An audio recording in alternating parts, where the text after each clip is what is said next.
Well, thank you, and thanks to all the gathered delegates and luminaries and media professionals, and thanks especially to the hosts of the Munich Security Conference for being able to put on such an incredible event. We're, of course, thrilled to be here. We're happy to be here. And, you know, one of the things that I wanted to talk about today is, of course, our shared values. And, you know, it's great to be back in Germany. As you heard earlier, I was here last year as United States Senator. I saw Foreign Secretary David Lammy and joked that both of us last year had different jobs than we have now.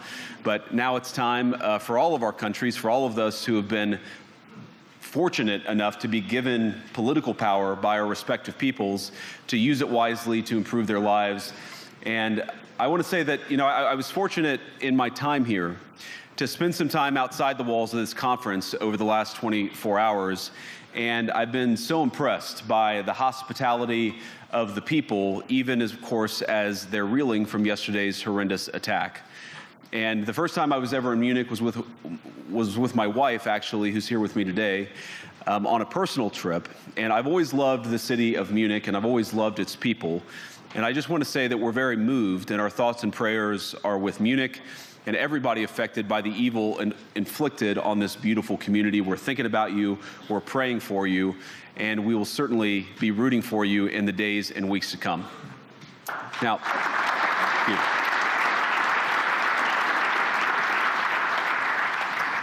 I hope that's not the last bit of applause that I get, but we gather at this conference, of course, to discuss security, and normally we mean threats to our external security. I see many great military leaders gathered here today. But while the Trump administration is very concerned with European security and believes that we can come to a reasonable settlement between Russia and Ukraine, and we also believe that it's important in the coming years for Europe to step up in a big way to provide for its own defense, the threat that I worry the most about vis-a-vis Europe is not Russia, it's not China, it's not any other external actor. And what I worry about is the threat from within, the retreat of Europe from some of its most fundamental values, values shared with the United States of America. Now, I was struck that a former European commissioner went on television recently and sounded delighted that the Romanian government had just annulled an entire election. He warned that if things don't go to plan, the very same thing could happen in Germany, too. Now, these cavalier statements are shocking to American ears. For years, we've been told that everything we fund and support is in the name of our shared democratic values. Everything from our Ukraine policy to digital censorship is billed as a defense of democracy. But when we see European courts canceling elections and senior officials threatening to cancel others, we ought to ask whether we're holding ourselves to an appropriately high standard. And I say ourselves because I fundamentally believe that we are on the same team. We must do more than talk about democratic values, we must live them. Now, within living memory of many of you in this room, the Cold War positioned defenders of democracy against much more tyrannical forces on this continent. And consider the side in that fight that censored dissidents, that closed churches, that canceled elections. Were they the good guys? Certainly not. And thank God they lost the Cold War. They lost because they neither valued nor respected all of the extraordinary blessings of liberty. The freedom to surprise, to make mistakes, to invent, to build. As it turns out, you can't mandate innovation or creativity, just as you can't force people what to think, what to feel, or what to believe. And we believe those things are certainly connected. And unfortunately, when I look at Europe today, it's sometimes not so clear what happened to some of the Cold War's winners.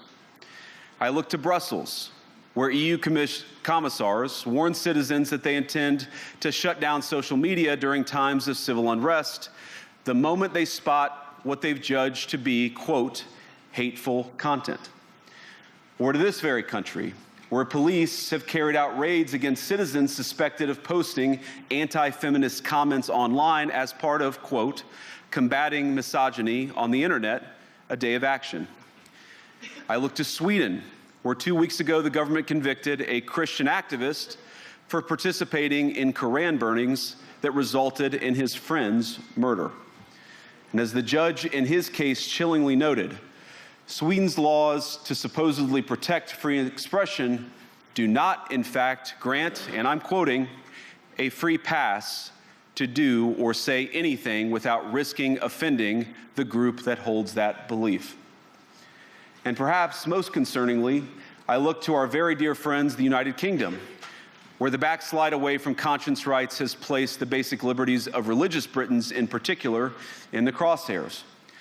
A little over 2 years ago, the British government charged Adam Smith Connor, a 51-year-old physiotherapist and an Army veteran, with the heinous crime of standing 50 meters from an abortion clinic and silently praying for 3 minutes.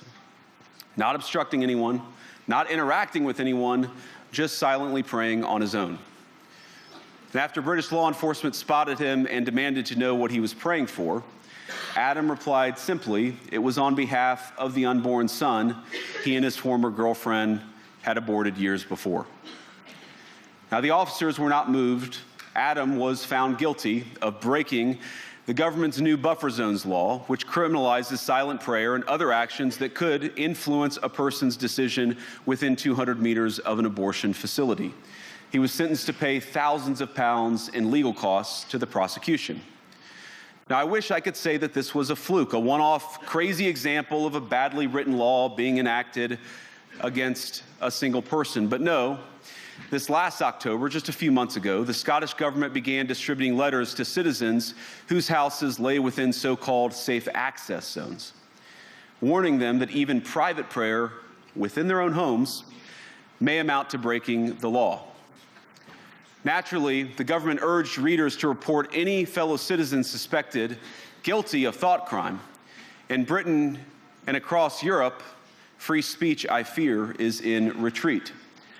And in the interest of comedy, my friends, but also in the interest of truth, I will admit that sometimes the loudest voices for censorship have come not from within Europe, but from within my own country, where the prior administration threatened and bullied social media companies to censor so-called misinformation. Misinformation like, for example, the idea that coronavirus had likely leaked from a laboratory in China. Our own government encouraged private companies to silence people who dared to utter what turned out to be an obvious truth. So I come here today not just with an observation, but with an offer. And just as the Biden administration seemed desperate to silence people for speaking their minds, so the Trump administration will do precisely the opposite, and I hope that we can work together on that. In Washington, there is a new sheriff in town, and under Donald Trump's leadership, we may disagree with your views, but we will fight to defend your right to offer it in the public square, agree or disagree.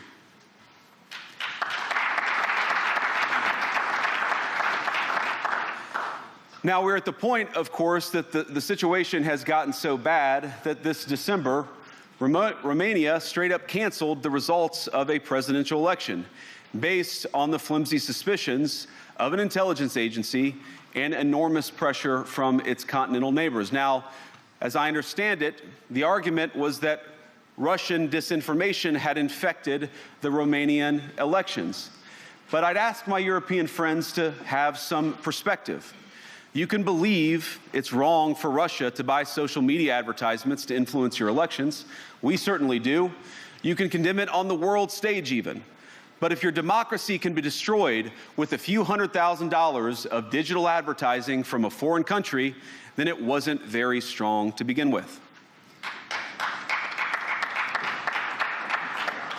Now, the good news is that I happen to think your democracies are substantially less brittle than many people apparently fear. And I really do believe that allowing our citizens to speak their mind will make them stronger still. Which, of course, brings us back to Munich, where the organizers of this very conference have banned lawmakers representing populist parties on both the left and the right from participating in these conversations. Now again, we don't have to agree with everything or anything that people say. But when when political leaders represent an important constituency, it is incumbent upon us to at least participate in dialogue with them.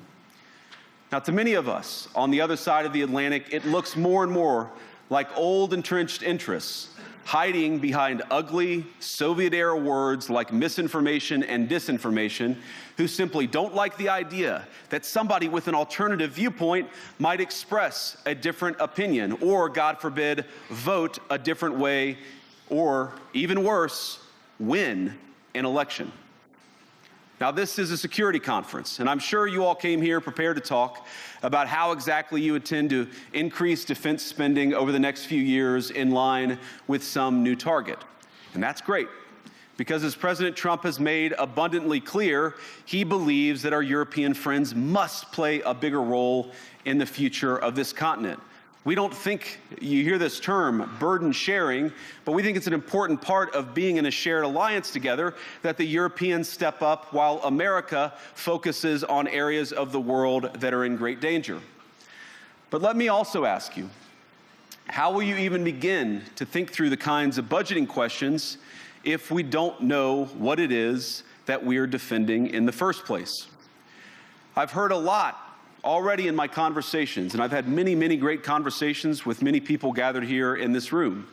I've heard a lot about what you need to defend yourselves from, and of course that's important.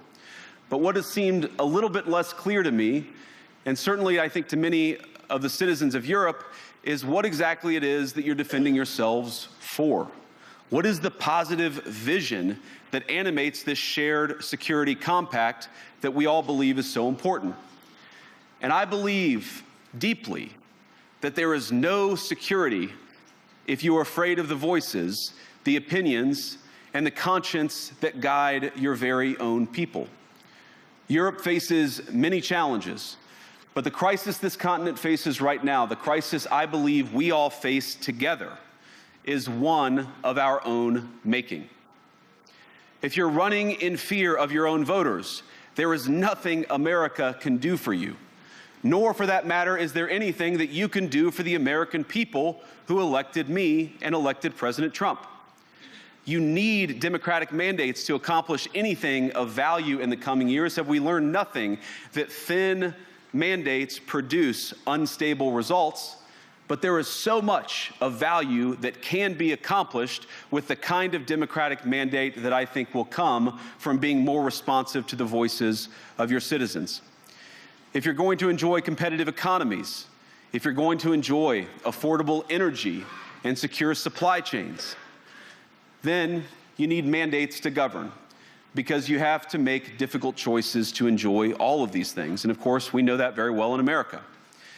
You cannot win a democratic mandate by censoring your opponents or putting them in jail, whether that's the leader of the opposition, a humble Christian praying in her own home, or a journalist trying to report the news.